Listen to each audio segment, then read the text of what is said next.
Assalamu alaikum. That is, may God's peace be with you. Shalom to our Jewish brothers and sisters. Peace be with our Christian brothers and sisters. Welcome to another segment of Al Islam Worldwide Ministry Presents. And as always, we like to begin with prayer. Bismillahir Rahmanir Rahim. Alhamdulillahi Rabbil Alameen. Ar-Rahmanir Rahim. Maliki Yawmiddin. إياك نعبد وإياك نستعين اهدنا الصراط المستقيم صراط الذين أنعمت عليهم غير المغضوب عليهم ولا الضالين. Ameen. Translating now from Abdullah Yusuf Ali's translation, the chapter called Al-Fatiha, the opening. With God's name, the merciful benefactor, the merciful redeemer, all praise belongs to Allah, the cherisher and sustainer of all the systems of knowledge, the merciful benefactor, the merciful redeemer, sole master of the day of judgment. Thee alone do we worship, and thee alone do we seek for aid and assistance. Guide us along the path that is straight, the path of those whom thou hast bestowed thy favors and thy grace, not the path of those that have earned your displeasure, nor of those who go astray. And we say, Ameen, Sadaqallah Adim, God the Mighty spoke the truth. I want to welcome, as always, our guest is with us this evening. And we're happy to have my friend here, Dr. RASHEED, joining us again. But to my right is our regular guest, LAZETTE SALEEM. Assalamu alaikum. Cam joining us tonight again, Cam Nelson. Assalamu alaikum. TERESA Abdullah. Assalamu alaikum. Welcome.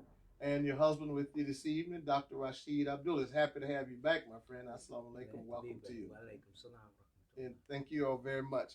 And tonight we want to continue our discussion on the Quran and the Constitution. We've gotten a lot of good responses, and we thank you all for joining us, our guests in the United States of America and around the world, Muslims and non-Muslims. And we appreciate your feedback on what we're presenting on the Quran and the Constitution. So this is part 3. And I'd like to begin with an opening statement from Imam W. Dean Muhammad. And I'm reading from Islam's Climate for Business Success, page 78. Quote, Imam W. Dean Muhammad: "We are working hard here to bring sense and respect to our religion as it is viewed by Americans. We want to appeal to them and show them the true picture of our religion. We have worked and have accomplished a lot. We have people now looking at this religion and appreciating it. We are living in a new time with new circumstances. Allah says in the Quran, say, we have no contention or argument with you, people of the scriptures or the people of the book. Our contention is with the idol worshippers only. That is the teaching of the Quran, and it is the way of our Prophet Muhammad. When the government was established in Medina, the proclamation came that guaranteed the freedoms and the rights of the Jews to go on practicing their religion the way they had before. The same was granted to the Christians. Since then, civilized Muslim leaders and nations have carried on that excellent tradition. Christians live in Muslim lands. Jews live in Muslim lands. There are long periods of productive life during the history of Muslim Spain. There in Spain were Jews and Christians and Muslims all living together and working together and prospering together under Muslim rule. America's vision of the destiny for this continent has been called divine destiny. They came here from Europe to realize the manifest destiny. What inspired it, I believe, was passages of their Christian scripture and the wisdom of their great philosophers and teachers. And I also strongly suspect that they had studied the great life of prosperous Muslim Spain. It is a pity that their achievement was lost. It was lost because of the intolerance on the part of European nations that were jealous. They were jealous to the extent that they fired up ignorant prejudices to fuel the Crusades. What I say is not any criticism of Christianity. They were not living their Christianity. They were still in the grip of their ancestral ignorance. Unquote, Imam W. Dean Muhammad. And I'd like to add a note here that in this multi-pluralistic society of the United States of America, we Muslims have no interest in reliving the Crusades. And we appeal to our Christian brothers and sisters that have that mind and that spirit that we're living in a new day and a new time, and the Crusades are long behind us, and none of us want to see them come again. So, Lizette, you get the first question tonight because we concluded last week and we couldn't get to your question last week. Okay, my question is on the preamble. Are there any similarities in the Quran with the preamble to the Constitution? Yes. Now, for you all who didn't hear her question, she's asking about the preamble to the Constitution, and I have the preamble here, and I will read it. And Sister Lizette wanted to know, is there any comparisons or references to any of the ideas that are in the preamble in the Quran? So let's go to the Constitution of the United States, and we will read the preamble to the Constitution. And it says here, we the people of the United States, in order to form a more perfect union, establish justice, ensure domestic tranquility, provide for the common defense, promote the general welfare, and secure the blessings of liberty to ourselves and our posterity, do ordain and establish this Constitution for the United States of America. Okay, so I'm going to take them in order, Sister Lizette, and we're going to go to the first one here that says, in order to form a more perfect union. And let's see what the Quran has to say about that.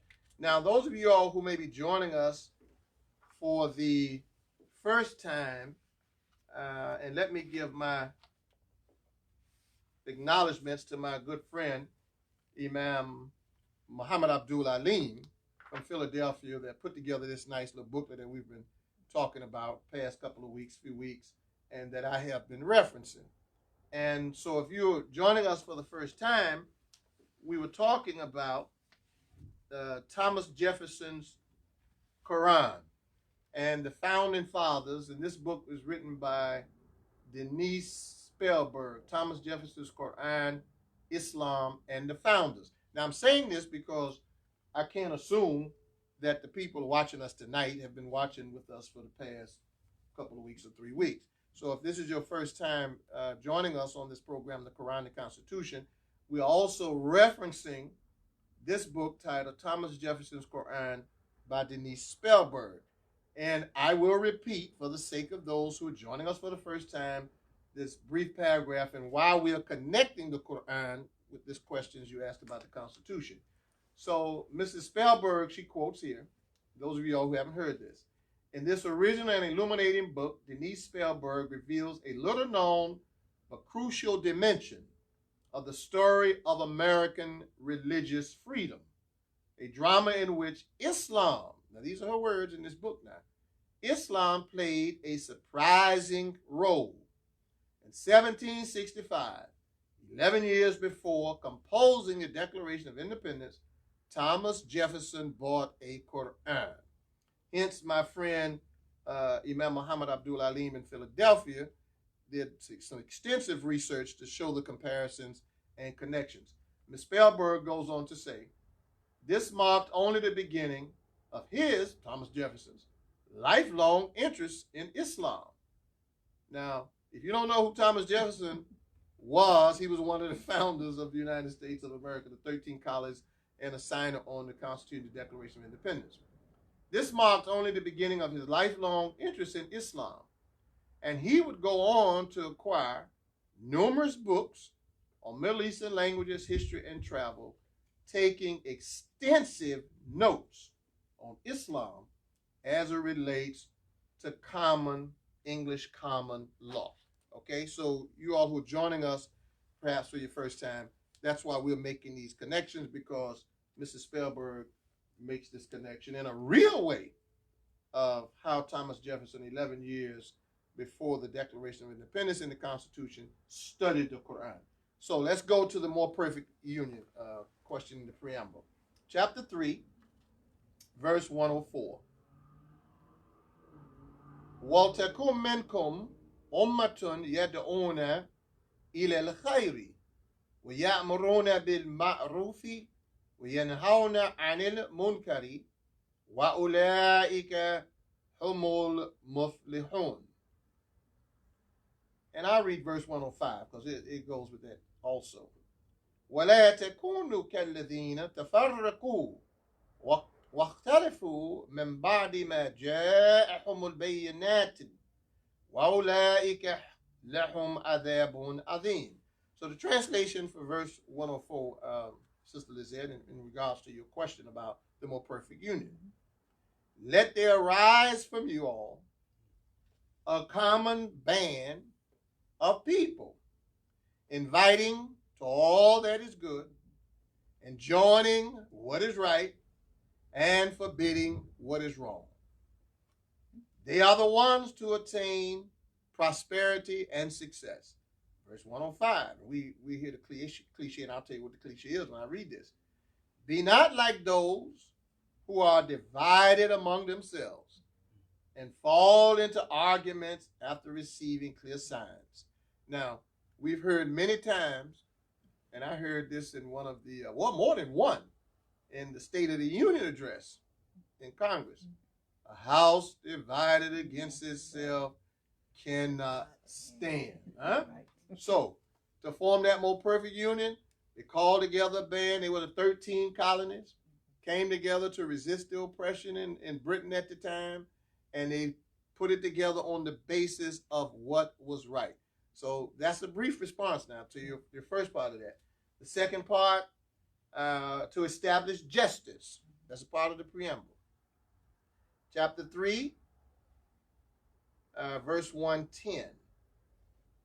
And this goes also with the more perfect union too.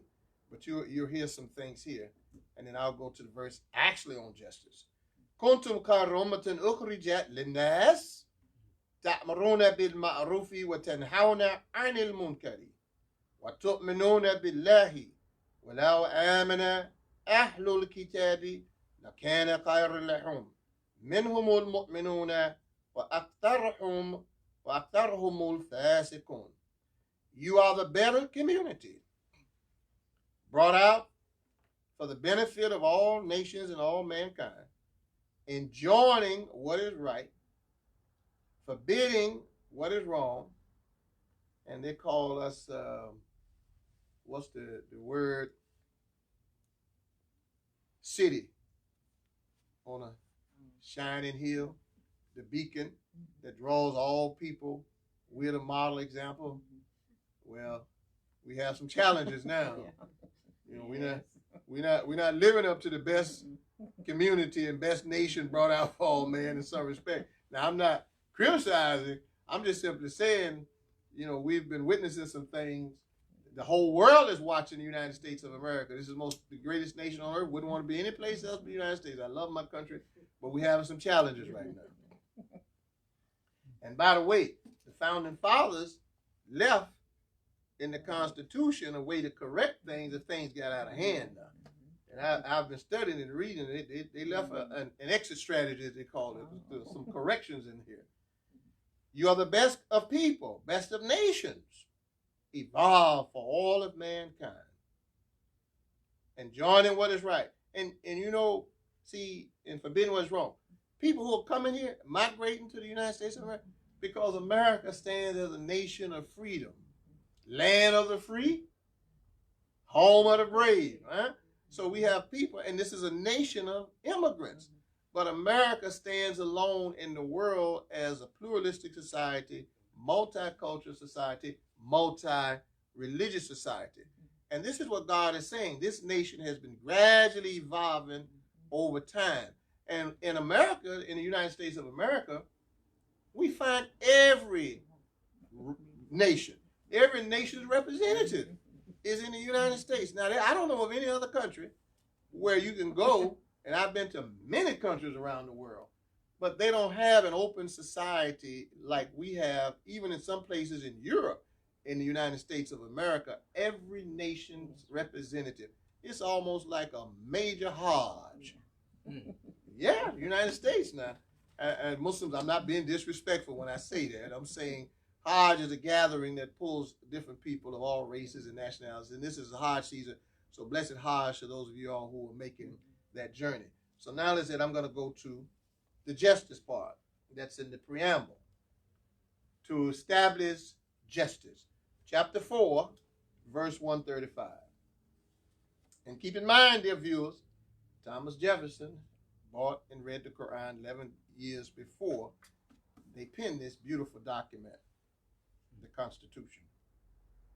Ya ayyuhalladhina amanu kunu qawwamina bil qisti shuhada'a lillahi walau ala anfusikum awil walidaini wal aqrabin in yakun ganiyan aw fakiran fallahu awla bihima fala tata'bi'u hawa an ta'dilu wa in tal'u aw tu'ridu fa inna allaha kana bima ta'maluna khabir. All you who believe, now this is preamble now, establish justice. Stand out firmly for justice as witnesses to God, even as against yourself, or your parents, or your relative, and whether it be against rich or poor. That's what the Quran says now. And we used to say, and it was true, and it's still true to some extent today now, that in the United States of America, money could buy you justice. Well, times are changing now. We see some rich people getting locked up. Some billionaires are being put away now. So the country is coming around to what they penned in the preamble, establish justice. And Allah says here, whether it's against the rich or poor. So the poor people getting all of the justice hammer on their head, and the rich people were getting away. Well, times have changed, and I mean recently we've seen times changing. And I won't name any of the billionaires that recently got locked up, but they're in there now, and they're right there with the poor man. And the poor man is telling them, you want some safety in here? Use some of your money. You know, it was a young man, they didn't put him in jail because he was rich, or he was, I forget what they called him. Oh, they called him they had him in Texas. Yes. Yeah, they had him in Texas. It was called the affluenza decision down there. Yeah, he was too rich to be put in jail. Yeah. Texas. Texas has its own. They still like the Lone Star. They call them the Lone Star State. You know, I lived out there for so long. They were called the Lone Star State. They had their own rules of justice. Whether it be against rich or poor. Now, look, for God can best protect both. See? God doesn't just protect the poor. He protects the rich also.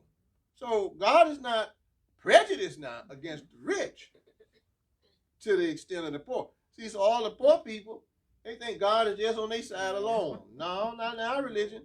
The rich man has the right to also. You have good, wealthy people. Look at all these rich people, the Bill Gates of the world, the Warren Buffetts of the world, and all these people who have agreed. And while they're living, they're helping so many people and creating so many opportunities for people. So the poor people shouldn't just develop attitudes against the rich people, because God didn't say that. God said no. God knows best how to protect both.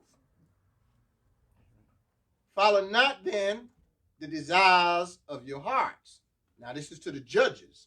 See, this is saying to the judges, don't let your heart get involved so much, lest you swerve. And if you distort justice or decline to do justice because you have a selfish motive or self-interest involved here. No, this is really deep and rich now. This chapter 4, verse 135, as it relates to the preamble to establish justice. To do justice, don't let your hearts get involved, your emotions, to cause you to swerve, distort justice, or even decline to do justice. And I don't want to get into any specific cases, but in Florida, where we're at, we're in Jacksonville, Florida, and in the state of Florida, you have the stand your ground law. And we know how this has been misused and abused by people to create injustice. Okay, so God is saying to do justice, don't decline to do justice. Verily, God is well acquainted with all that you do. Now, there's so much more to be said about that, but we have a limited time here. But I want to thank you, Sister Lizette, for your questions that you didn't get a chance to ask. And there's still some more left here for that preamble, but I want to get somebody else to get a chance to ask a question. Cam. Walaikum assalam. So how are you this evening? I'm fine. How you doing? Good. Welcome back. Oh, yeah, I'm happy to be back. Thank you. Question for you is, in the First Amendment to the Constitution, it says, Congress shall make no law respecting establishment of religion or prohibiting the free exercise thereof. So did the Founding Fathers have Al-Islam in mind also? Okay, so he's asking the question for you all, if you didn't hear him, that in the Article 1 of the Constitution, Amendment 1, I'm saying article, but he said amendment. Amendment 1 of the Constitution, Congress shall make no law respecting an establishment of religion, this is in the Constitution, or prohibiting the free exercise thereof. We mentioned this about a couple of weeks ago, but Kim is getting a little more into the details here now. Or abridging the freedom of speech, or of the press, or the right of the people peaceably to assemble, and to petition the government for a redress of grievances. So his question is, in this amendment, the First Amendment to the Constitution, did the Founding Fathers have Islam in mind also when they mention Congress shall make no law respecting an establishment of religion? Now, let's go to the Quran right quick, and then I'll read something from this document, Thomas Jefferson's Quran. So I'm going to refer you, Cam, to chapter 2 and to our viewers, verse 62. And who knows, maybe this had some influence on Thomas Jefferson and the Founding Fathers also. I'd like to believe so and think so. Inna ladhina aminu walladhina hadu والنصارى والصابئين من آمن بالله ويوم الآخر وعمل صالحا فلهم أجرهم عند ربهم ولا خوف عليهم ولا هم يحزنون. God the Mighty spoke the truth. Those who believe, and this is what the verse says here, Cam. Those who believe in the Quran, and those who follow the Jewish scriptures, the Torah, and the Christians, and the Sabians. Now, the Sabians were people in ancient Arabia. We don't have time, but if you read the footnotes, and Abdullah Yusuf Ali give you a background, or if you Google the Sabians, it'll give you some background on them. So God revealed to Prophet Muhammad, Man amana billah. So after mentioning the Muslims, Jews, Christians, then God said, and whoever believes in God and the next life and works righteousness shall have their reward with their Lord. On them shall be no fear, nor shall they grieve. So the Quran, before the First Amendment, is making no respect of religion in terms of receiving God's reward. So God is saying all the religious people. Now, there are some Muslims, and I know they're Muslims, but that's why I'm reading from the Quran now. This is not Imam YAHYA Abdullah's opinion. I'm reading this from the Quran so that you all know, and I know Cam asked, and I'm going to answer that second part of that with the second part of my statement, the question about the First Amendment respecting any particular religion in America, right? But dear Muslims, I read that chapter and verse, so we are aware that in our sacred book, God says anyone. Man amana billah means anyone. And then in a part of our prayer, our formal salat, right? There's a part of our prayer where we're bowing and we rise up, we say, Sami Allahu liman hamida. Dr. Rashid, he knows what I just said. Surely God heard. That's in the past tense. God already heard whoever praised him. So maybe Thomas Jefferson read that and said, well, the Quran includes everybody. And then there's a verse in the Quran that says, Adinu lillah. Religion is for God. That's right. Right? Okay, so now I'm going to read, to answer your question, from Mrs. Spellberg, Thomas Jefferson's Quran. And here's what she says. The rancorous public dispute. Now, this is during the time with the Founding Fathers and the First Amendment. Congress shall make no law respecting an establishment of religion. Okay. She says, during the rancorous public dispute concerning the inclusion of Muslims, for which principle Thomas Jefferson's political foes, enemies, would vilify him to the end of his life, thus became decisive in the founder's ultimate judgment. So he fought for this. He stood up for it.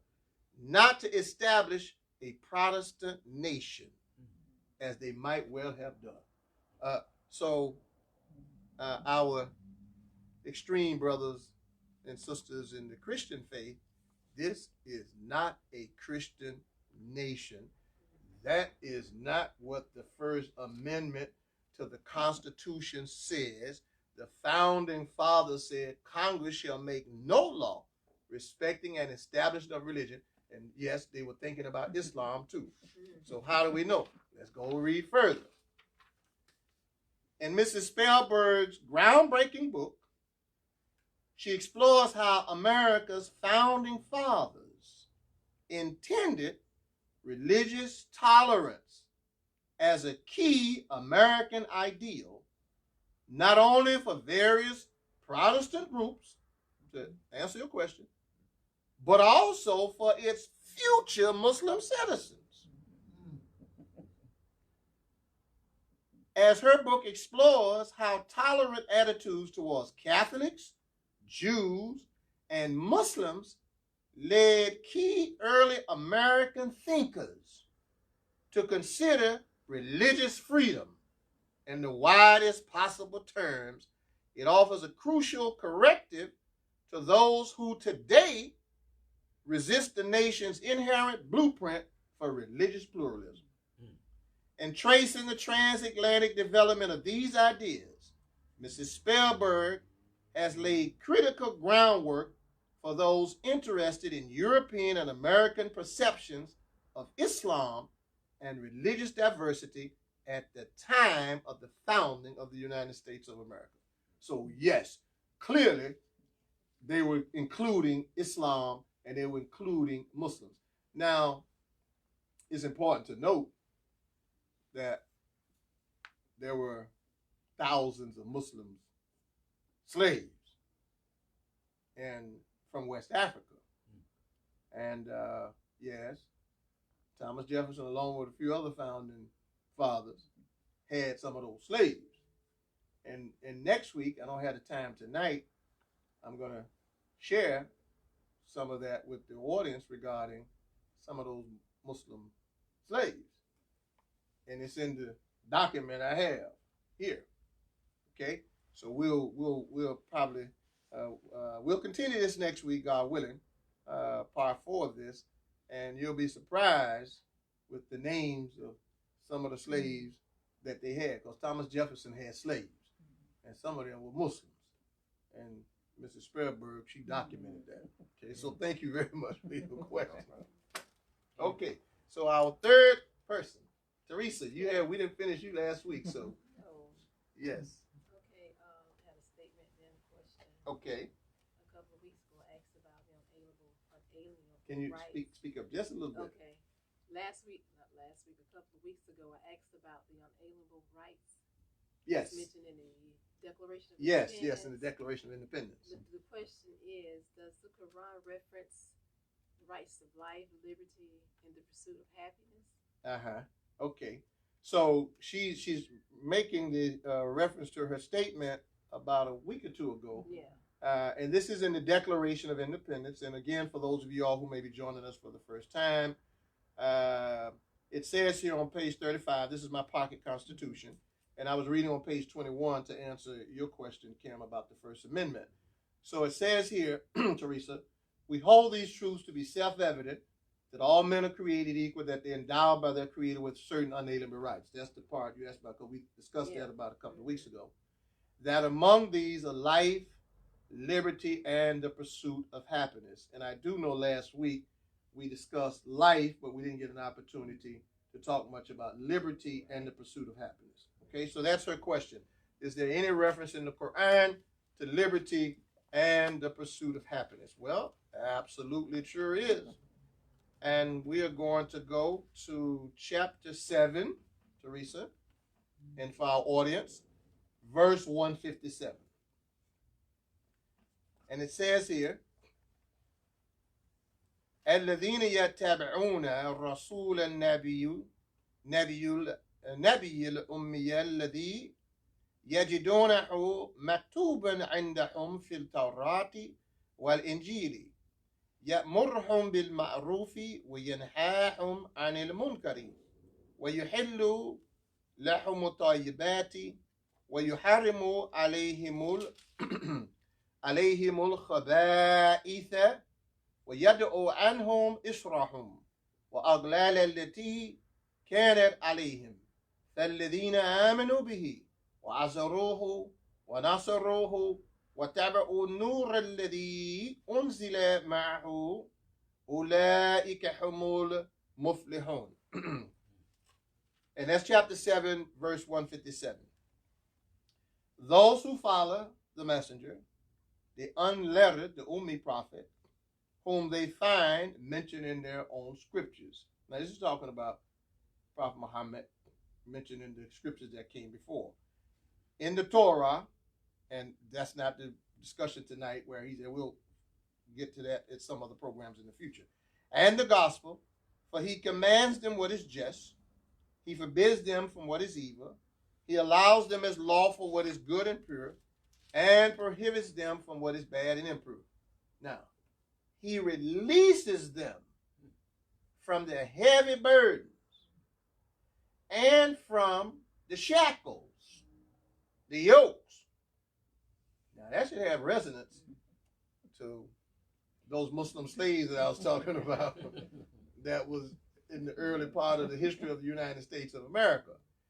And it's interesting that this came up in the, now they didn't mention Muslims, but it was a big topic of discussion in the Democratic debates that I was watching last night and the night before. And one lady had an interesting calculation. I said she was off by a few $1 trillion, you know, about the reparations and what was done and promised to the slave, the 40 acres and a mule, and she did the calculation and the math, and she said, she did say it was trillions. And they have calculated it in more exactly, now it's about $13.8 trillion if you convert the dollars that our people generated back then, right? So God told Prophet Muhammad here in the Revelation, now this is 1,400 years ago, and we find in the Declaration of Independence that people have the right to what? Life, liberty now. So the prophet came as a liberator. He released them from their heavy burdens and from their yokes. Now, that are upon them. You know, this is prophecy. This is actual prophecy. Absolutely. Because I've studied the history of Arabia before Al-Islam. Yes, they had slaves, for lack of a better term, but the word for that would be more indentured servitude. They didn't have chattel slavery like existed in the United States of America for nearly 250 years. No nation had that. So this is prophecy that God is revealing to Muhammad the prophet, that any nation, any society, and it later turned out to be our country, that have slaves, that Al-Islam, the Quran, will remove heavy burdens and take these shackles off of the people. Now, you say, well, the Emancipation Proclamation took the shackles off. Well, it took the physical shackles off. But the psychological burdens and shackles were left on. And it is that the Quran is referencing, that Muhammad the prophet, in fact, many scholars, they will say, like Moses, Prophet Muhammad was like Moses. Moses, for the Hebrews, was a great liberator. Liberty, huh? People having the right to life, liberty. Muhammad the prophet, prayers and peace be on all of the prophets, was also coming in the tradition of Moses as a liberator. So God says he comes to give them liberty. Another way of saying it, release them from the heavy burdens, from the yokes that are upon them. So it is those who believe in him, honor him, help him, follow the light which is sent down with him. It is they who will prosper. Now I'm going to read one other reference for you, Teresa, on the question of liberty. And there's quite a few in the Quran, but of course we don't have the time here.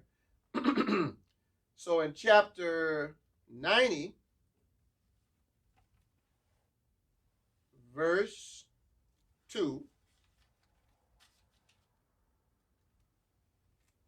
and I've read this before, and this is called Al-Balad, the city or the nation. La uqsimu bihadha al-balad. I do call to witness this nation. Wa anta hillum bihadha al-balad. And you are a liberated person in this nation. Now that's for any nation on earth now, that God is revealing to Prophet Muhammad that he created man to be free, not a slave, anywhere on this earth. So even though I have referenced our ancestors' circumstances, there were people enslaved, the Irish people, some of them were enslaved. There were people enslaved long before we were, but nowhere in history, recorded history, not even the Hebrews under bondage to Pharaoh, nobody went through the longevity of slavery and the brutality of it and the trauma like the African slave did in these United States of America. And many of the candidates and others have said over time, and on both sides, Republicans and Democrats, are saying the great sin of America was slavery. That was the greatest sin in these United States of America. So I want to thank you for that. And then you asked about happiness. So I said tonight I was going to make sure I get your question on happiness. Okay.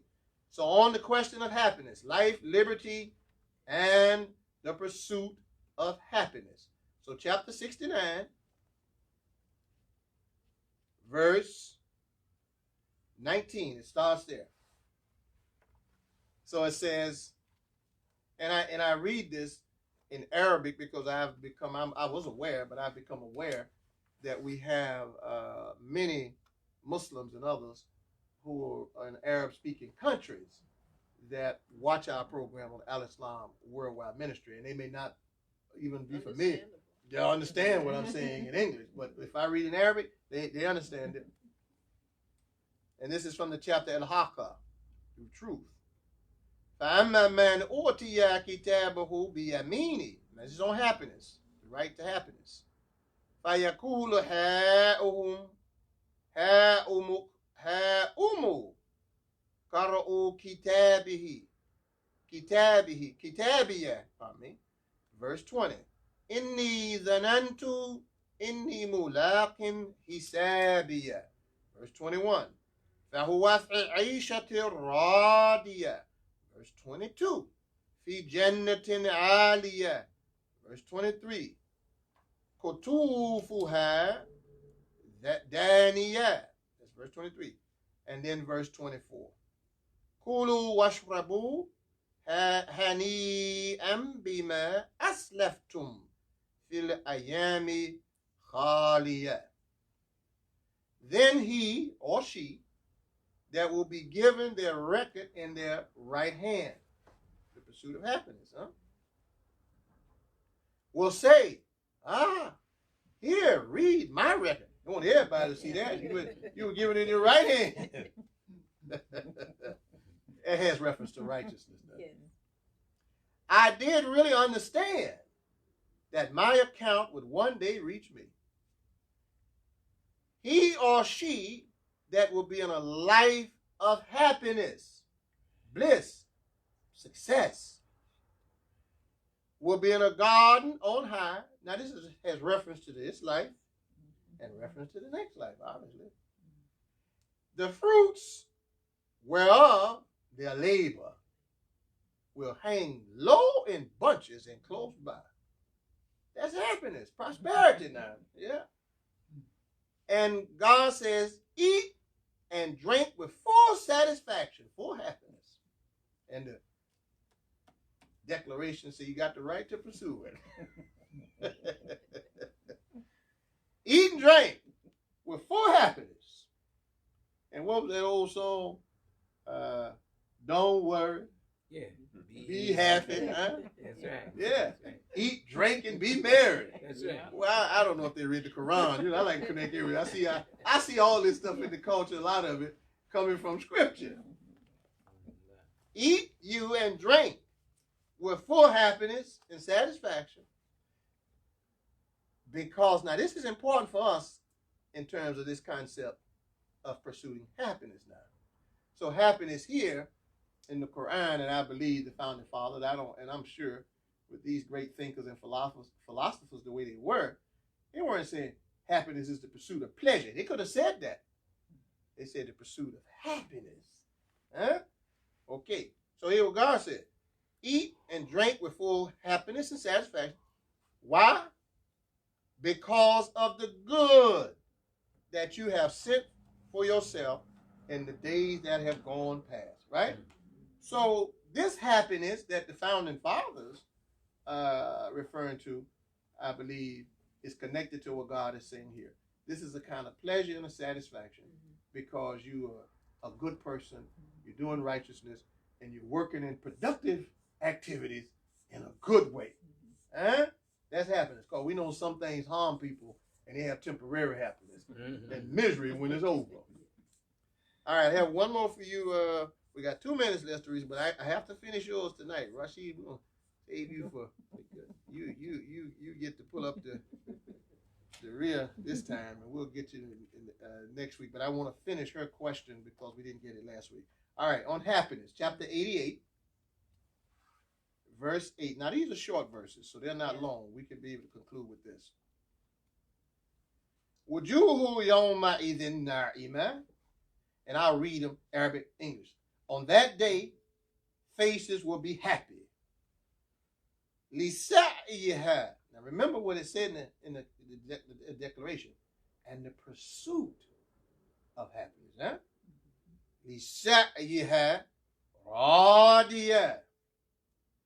Pleased with their pursuit of happiness. That's verse 9. Verse 10, almost similar to what I just read. Fi jannatin aliyah, in productive gardens elevated. Verse 11. La tasma'u fiha laghiyah, where they should hear no nonsense. Meaning you ain't gonna give you into nonsense. You're gonna hear it, but it ain't gonna really have no major effect on you. Fiha aynun jariyah, therein will be joy overflowing, like bubbling springs. Verse 13. Fiha sururum marfu'ah, therein will be thrones. Now, look, God connect happiness, pursue that with thrones. We sitting on some fine thrones in here. So God said, you're going to sit on thrones of dignity. But he tapped thrones of dignity, like these dignified artifacts we sitting on, huh? Thrones of dignity, elevated and raised high. Verse 14. Wa akwabun mardu'a, goblets, vessels, placed ready. Wa namariku masfufa, and cushions. Oh yeah, set rows. I'm making a connection. And I'm sure the founding father Let me see. I had a picture once of one of the founding fathers. He was sitting in that nice throne chair with that nice cushion chair. I said, oh, yeah. They read the Quran. Verse 16, as we conclude, was a rabiyu mabthutha, and rich carpets. So God is telling us what brings happiness and joy to the life. And he's connecting it to material achievements. See? Now, dear Muslims, don't miss out on this now. I'm reading it from the Quran. I gave you my reference, chapter 88, verse 8. And I'm almost done. I've read up to verse 15. Cushions set in rows, rich carpets spread out. And then God makes the connection with the camels in the skies. We conclude. أَفَلَا يَنْظُرُونَ إِلَى الْإِبِلِ كَيْفَ خُلِقَتْ. Do you not look at the camels, how elevated they are, and how you sit up proud and on the back of those camels in the elevator? I've been on a camel, so I know what it's like. Yeah. وَإِلَى السَّمَاءِ كَيْفَ رُفِعَتْ. And at the sky, how it has been raised up, like we have elevated you because of your pursuit of happiness and goodness in this life. So thank you so much. And I did finish your questions, all right? So we want to thank you all for joining us tonight. Join us next week, the same time, 7 o'clock on Al-Islam Worldwide Ministry Present, and we will have part 4. Rasheed, you be next week, inshallah, God willing. You'll be here next week with us. All right, so your question goes first next week, okay? So we, part 4, the Quran and the Constitution. Don't forget YouTube, and you can go on television. When this program is over, it'll take me maybe a couple hours to post it up on YouTube, which means you'll be able to sit and watch it on your television with your family, friends, and relatives. You can tell them all across the country, all across the world, wherever you have YouTube, pull it up on your, so you don't have to watch it on the little small phone now, or your computer or iPad or laptop. No, you can go to YouTube, our channel. We have our channel, Al-Islam Worldwide Ministry. And we have some programs there from other discussions we've had, and a few of our lectures in the Jummah prayer that we've posted, so you can watch these things on television. Isn't that the beautiful part of the technology we have now? You can sit at home, and I was watching the program last week, and you all look so wonderful on my television, on my smart TV. So you can watch this on YouTube, Al-Islam Worldwide Ministry, on our YouTube channel. Go to our website, www.alislamworldwideministry.com. We have a donate button. If you would like to contribute to what we're doing, hit the donate button and you can make a contribution. If you'd like to mail a contribution in, Post Office Box 3024, Jacksonville, Florida, 32206. Join us tomorrow, 1:30 p.m., God willing, for our Jummah prayer, our Friday prayer, Masjid Muhammad, spelled M-U-H-A-M-M-E-D, in Jacksonville, Florida. We'd like to conclude as we begin with prayer. رَبِّنَا آتِنَا فِي الدُّنْيَا حَسَنَةً وَفِي الْآخِرَةِ حَسَنَةً وَقِنَا عَذَابَ النَّارِ. Our Lord, grant us the best that this world has to offer us, and grant us the best that the next world has to offer us, and save us from the punishment of the fires of sins. Ameen. Thank you all very much. Please join us next week, same time, same channel, Al-Islam Worldwide Ministry. That's 7 p.m. Eastern Standard Time, and the Jummah prayer tomorrow is 1:30 p.m. Eastern Standard Time. Assalamu alaikum. Peace be with you, and shalom.